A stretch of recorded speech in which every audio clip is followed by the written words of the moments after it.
Good morning সবাইকে। আজকে আমার বিছানা তুলতে হয়নি, বোন লেট করে উঠেছে তাই বোন বিছানাটাই তুলে দিয়েছে। এবার ব্রাশ করে নেব, ব্রাশ করে মুখ ধুয়ে চলে আসলাম।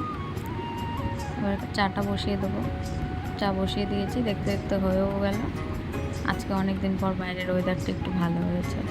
চাটা খেয়ে নিয়ে ওদিকে দেখলাম মা রান্না বসিয়েছে, তা আমিও একটু গিয়ে হেল্প করছি। কুমড়ো বসিয়ে দিলাম, বেগুনটা আগে তুলে নিয়েছি, কুমড়োটা এখন তুলে নিচ্ছি। আর আজকে হবে নিরামিষ তরকারি, তার জন্য বড়ি ভেজে নিলাম। এখন ফোড়ন দিয়ে মা আলু ডাটা টাটা সব ছেড়ে দেবে। একটু ভাজা ভাজা হয়ে গেলে এখন দিয়ে দেবো কুমড়োটা দিয়ে একটু কষানো হলে তারপর দেবো ঝিঙেটা, কারণ ঝিঙে আগে দিলে তাড়াতাড়ি সেদ্ধ হয়ে যাবে, গলে যাবে। ঝিঙে দিয়ে একটু নাড়াচাড়া করে নিয়ে মশলা দিয়ে কষিয়ে নিলাম।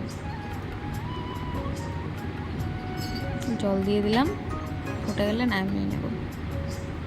স্নান করে চলে আসলাম এরই মধ্যে। এখন খাওয়া দাওয়া করে নেব। আজকে হয়েছিল ডাল সিদ্ধ, ডাল মাখা, আলু মাখা, বেগুন ভাজা, নিরামিষ তরকারি, কুমড়ো ভাজা। জল টল খেয়ে নিলাম, খেয়ে দিয়ে দেখা হচ্ছে পরে।